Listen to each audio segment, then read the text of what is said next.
1971 here at O'Connor Hospital. 91. We're happy to have Austen Warburton with us. Austen, would you like to tell us something about your life and your family here in the Valley? It would be a pleasure to do that because my family on all sides has related to the story of Santa Clara Valley for literally centuries.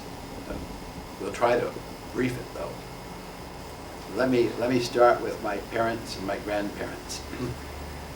In fact, the first of the family to come into the valley was Jose Francisco Ortega, who was the first European to come in the valley and is attributed to be the discoverer of San Francisco Bay. Of course, we know there were Indians here before.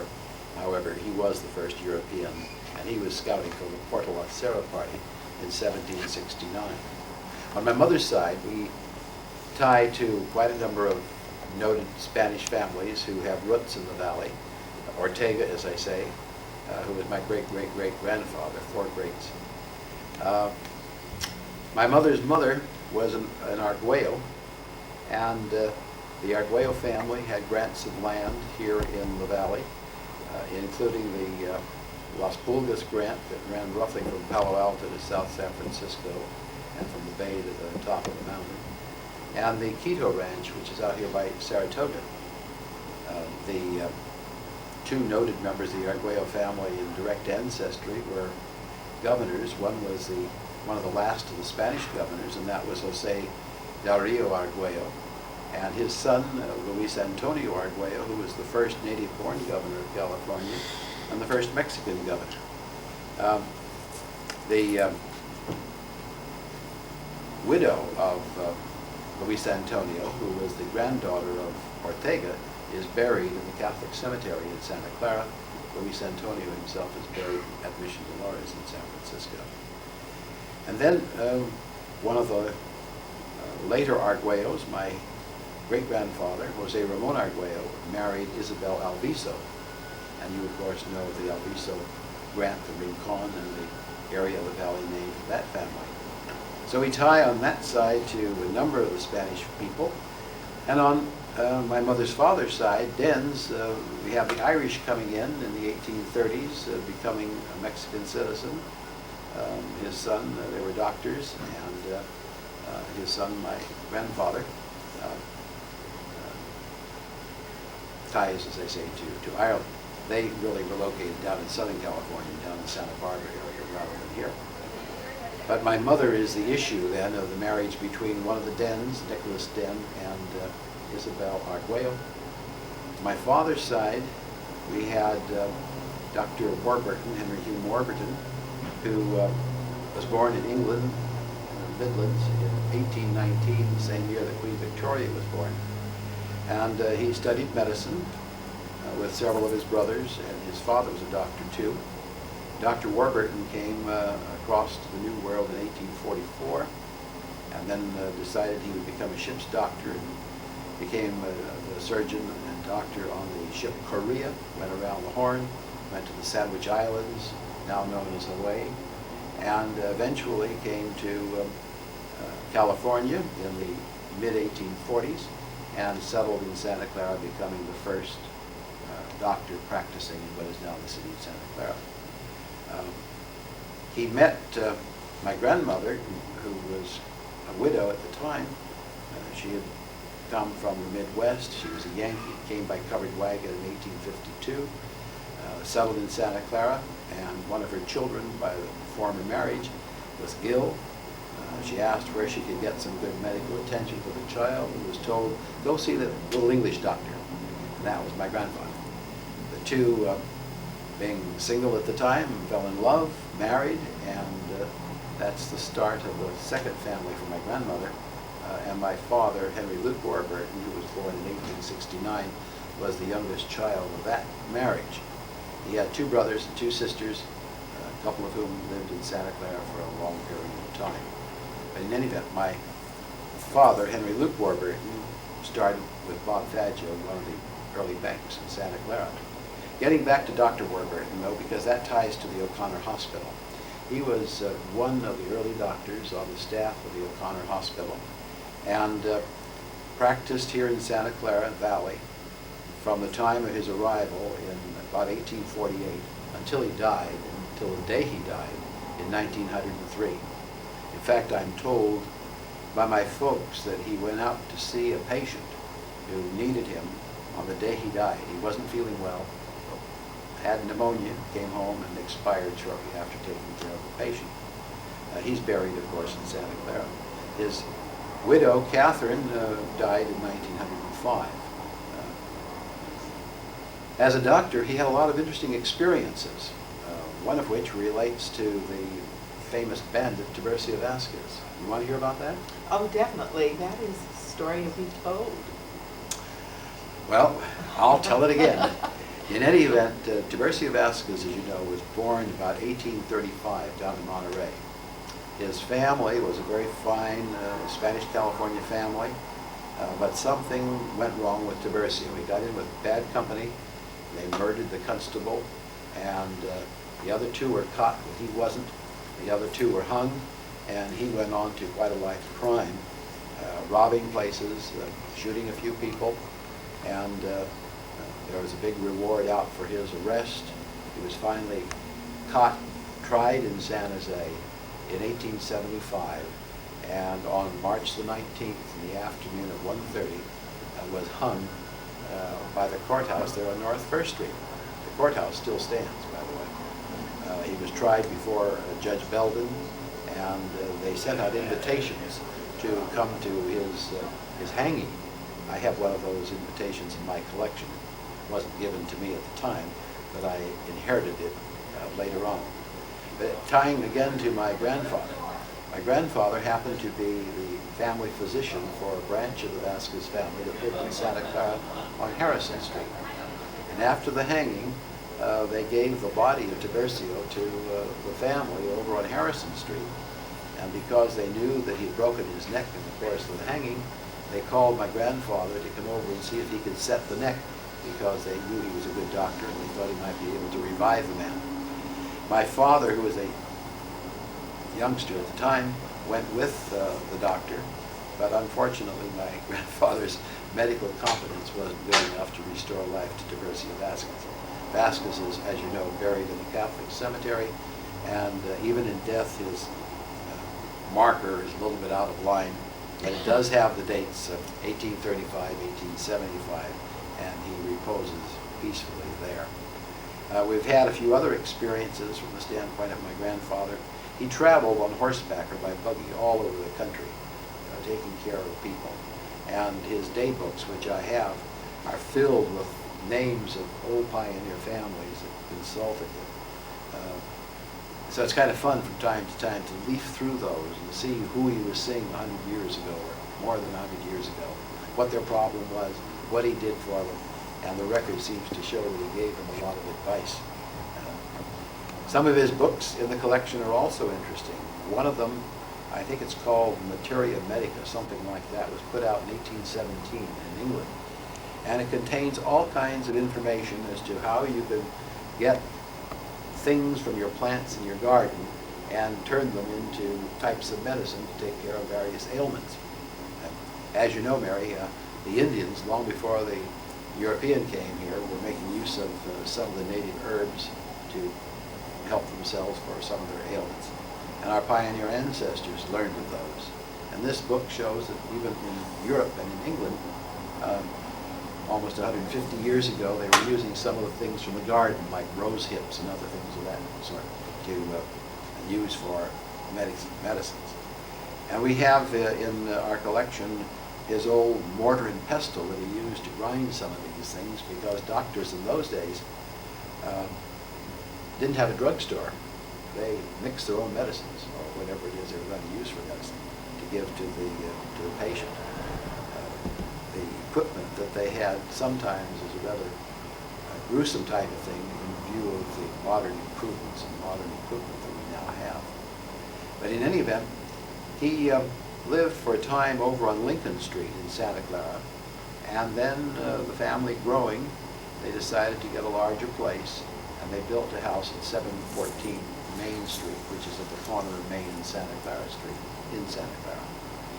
And while living in that house, he decided that it would be as well to have his office and his little pharmacy in the house itself. So the family lived in one part of the two-story Victorian home, and he had his offices and took care of patients in part of the downstairs. Earlier than that, he had built a little office, a little medical office, at the southeasterly corner of Benton and Main Street. And that building is now over in the museum at Kelly Park. We gave it to them at the time the urban renewal came in to clear that area. And it's a quaint little building. It was used by a number of early doctors, like, well, one of the long-term doctors who rented it was George Washington Fowler. Did he deliver you? Yes. I'm not going to ask you when, but he was a good doctor, and I can tell from how well you are that he did a good job of bringing you into the world. Your folks may have had something to do with it. When, Yes. About when was that, Mary? 1922. Good. Did he have his, oh, you won't remember at that time, but I'm sure you ran into him in later times. Oh, Do you yes. remember his booming voice? Oh, definitely. I remember him very well. Oh, He- yes. When he was living in this little office, he lived in back and he had his office out in the front part. He thought it would be nice to raise flowers by the curb and next to the office. And occasionally school children coming by would see the flowers and think it would be fun to cut them off. And the doctor would see what was going on. He would charge out the front door, yelling at the kids that flee in terror, and he'd threaten them with all kinds of dire things such as castor oil and so forth. But in any event, he was a very colorful and good doctor and had lots of good friends. I think at the time he passed away, he was the one who had practiced the longest as a medical man in this area. But in any event, that building had belonged to my grandfather, and later on it was given to my Aunt Ellen, one of his children, who lived in the house next door until she passed away. In any event, that ties together. We had a dentist in that building too for a period of time, a doctor by the name of Gallup, and quite a number of people went to see him for problems with their teeth. As far as my grandfather Warburton is concerned, there may be some more interesting things that you'd like to hear, that we can talk about. They tell me that on one occasion he was going out to see a patient, and he stumbled into the camp of Joaquin Murrieta. Now, some people say that Murrieta is a fiction, but as far as the family is concerned, we've always believed this story as passed down from my grandfather to his family, and so to me. According to the story, in any event, he stumbled into this camp and they captured him and thought that he would tell their location. In fact, they were going to kill him, according to what we heard, until one of his lieutenants came along and recognized him as being the doctor who had saved the life of his child, who was very sick. And the lieutenant intervened with Murrieta and said that he was an honorable man, if he promised not to tell where they were, that they could believe him. And of course, according to the story, they let my grandfather go, fortunately for him and the family. And as a child, I can remember pressing my father, well, where was it? Where was it? And he said, my father never told. He never broke his promise. So how true that may be, I'm not sure, but it's good part of family lore relating to Dr. Warburton. He was involved in many, many families, and helping many, many families. And you may remember some of the drugstores on Franklin Street before the mall and the urban renewal took them down. I enjoyed going from time to time into some of those because some of the old books of prescriptions had prescriptions that into the 20s and 30s came from Dr. Warburton, but were still being filled there at the drugstores for old-timers who had been his patients. He was a colorful person, and again, as I say, was on the staff at O'Connor Hospital, and in Dan Ruby's book, Minds to Medicine, there's pictures there and information about him. As far as my parents are concerned, Luke Warburton and Mary Warburton, at least I've introduced them through the description of the ancestors. They lived in Santa Clara. My father was a banker, and I had two brothers, one of whom died before I was born, and I had a sister, Marie, who married Dr. Rogers, a noted dentist in Santa Clara, and my brother, Henry Luke Warburton, Jr. I came along on November the 12th, 1917, and one of the favorite pictures of the family is one of me holding the American flag and celebrating the armistice on my first birthday. It was stretched today, but because it was actually, the armistice was November the 11th, as you may know. In any event, I was born in Santa Clara and raised in Santa Clara, attended schools there, the Fremont Grammar School. We can remember Emma Lindroth as a first grade teacher, and right through the hierarchy of famous names of teachers who were there in the 20s.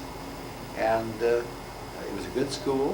When I finished at Fremont, we then went to the intermediate school over on Washington Street. And I was there for a short time, and my folks, hearing of the junior high school system, thought that I might be exposed to foreign languages and a few things of that sort that would be of interest. So I went to Roosevelt Junior High School in San Jose, where we had a very fine experience in such fields. After I graduated from junior high school, and junior high school went through was normally the freshman year of high school, I came back to Santa Clara High and graduated from Santa Clara High School, which was located on Jackson Street, the old brick building. Do you remember that, Mary? Very definitely. I graduated from that school too. That was a good building. You know, somewhere along the line they thought they ought to tear it down for some reason, that maybe it was dangerous because of earthquake hazards and so on. And they had a terrible time knocking the thing down. Oh, it was yes, well built. yes. Remember that?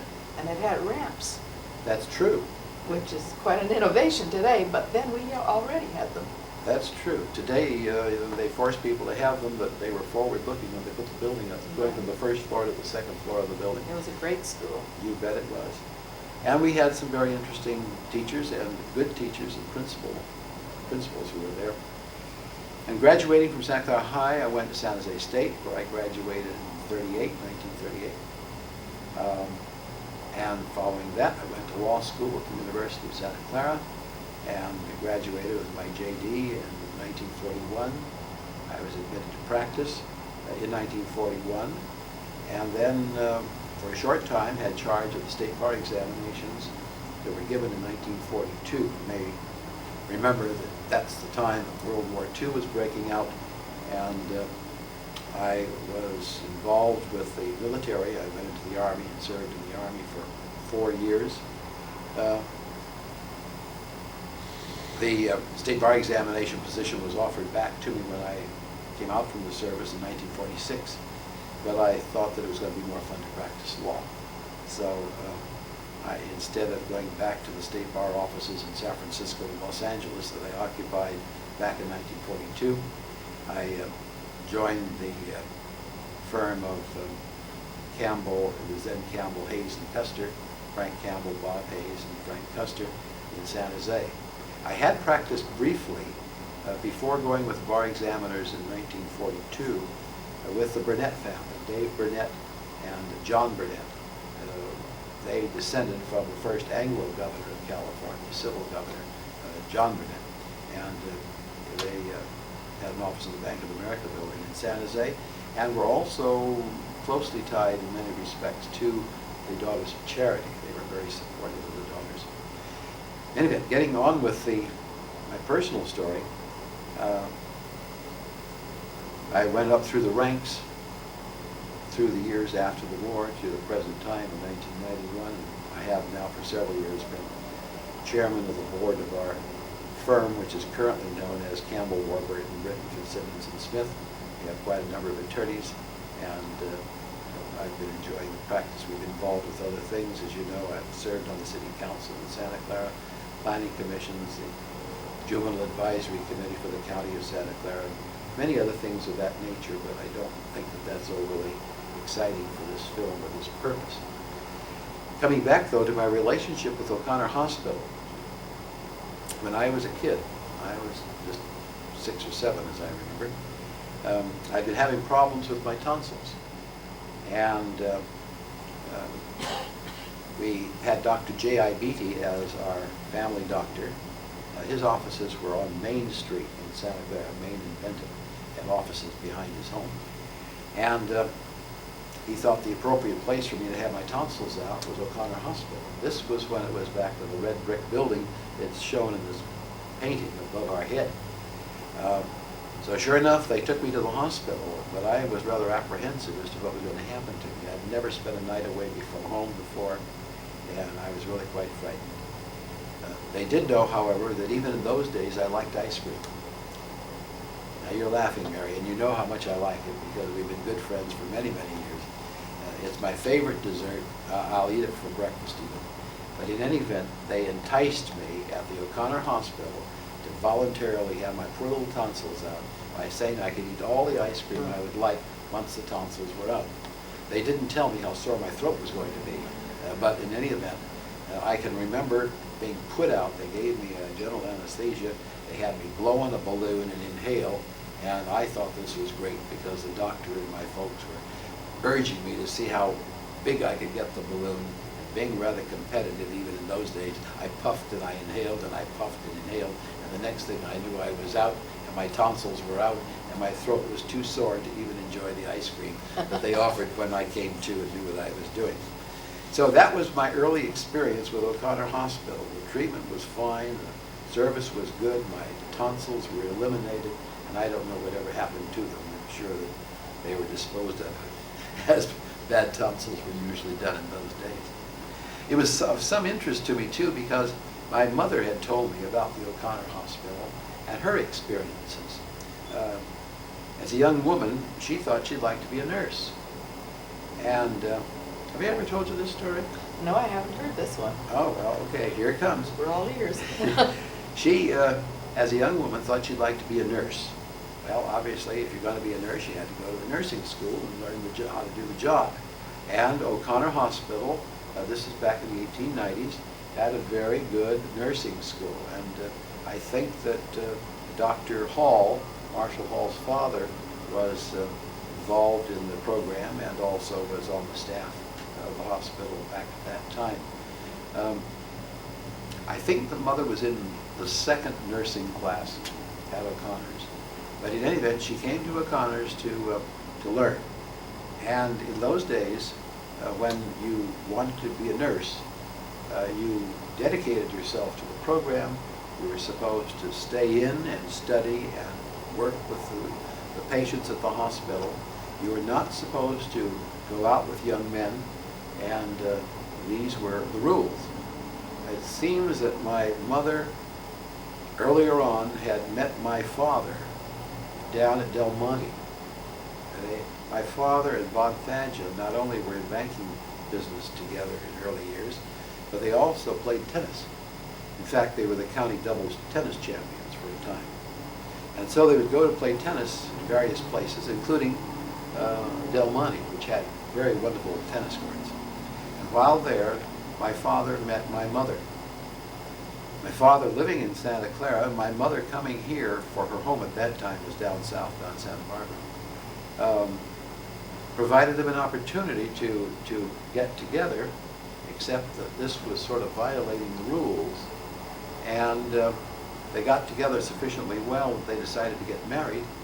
So she quit the nursing program, never did finish, and they did marry and take up residence in Santa Clara. They did spend a couple of years down in Los Angeles, but came back to continue their life in Santa Clara. So my mother had that story to tell about the O'Connor days and how good the nursing program was, but how strict they were about limiting visits with boyfriends.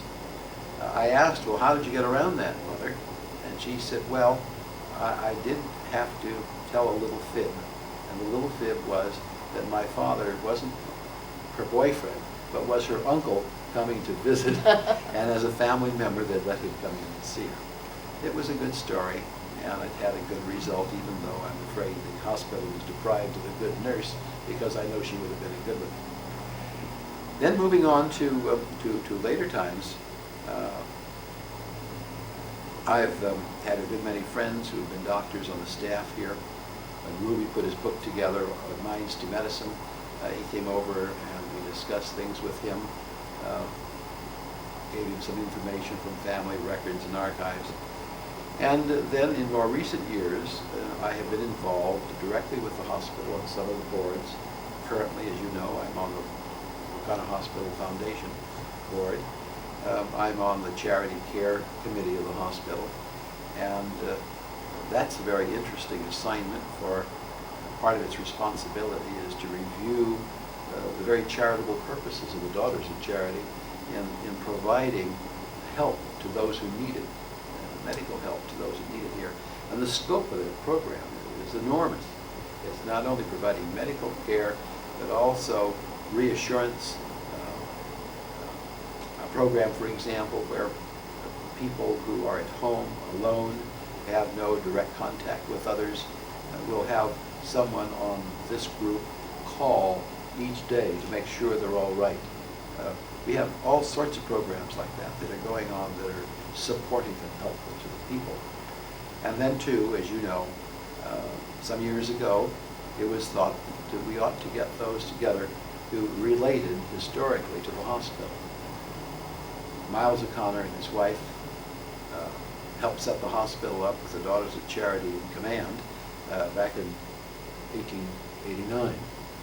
And it was thought that we could perhaps get a group of folks who had family relationships that went back to that period of time. And as you know, the group came to be called the 89ers. And it's still one of the groups here at the hospital that meets from time to time and reminisces about yesteryear and their interests with the hospital. This program that you and Ray are involved in, of videotaping people, is a part of the function of the 89ers in restoring to all people the history of the hospital and the families that tie to it. The 89ers have just done a lot of good work. The very first parade that we had, you may remember, was sponsored by Joe Ritter, who was one of the early publishers and for the Saturday Mercury and News after they took over from the Hayes family. The Ritter family came in and bought out the Hayes family. And Joe was sent out to run the papers here.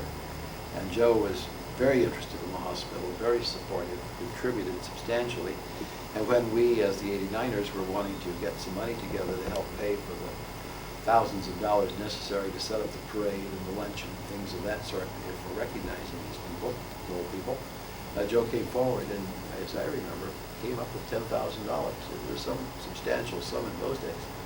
Very, very generous, very, very supportive. He, of course, later moved to Hawaii. His nephew, Tony, took over his position. The Ritters merged with the Knights. He's now part of the Knight-Ritter chain. And Tony himself has now moved up in the echelons, living in Florida. Joe went to Hawaii and died just a couple of years ago. This is a little bit of the connection between us and the hospital, a lot of other ramifications. Do you remember Austen Cromwell? Very well, yes. Austen was one of those who had a great love for history. He was on staff here at the hospital for a long period of time, and we interviewed him as a part of this program. You'll remember a couple of years ago before he passed away. People like Austen, people like the daughters here, people like the doctors that we've had here have just been so tremendous in keeping alive the spirit of this institution, the helpfulness. And people like yourself and Ray are real good in putting it together in video form so that other people from here on will be able to see it, hopefully learn by it and appreciate it. It's really, really good to be here today. Well, we certainly enjoy listening to all many, many things you've had to tell us, and some of these things I have heard before, and some were very new to me, and I was very privileged to be here to hear them. I knew some of the stories that you had told about your family, but not the ones about your grandfather. Those were very interesting to me. Good. Well, I appreciate chatting with you this afternoon, Ray. And thanks, Ray, too, for your help. Thank you very much, Austen.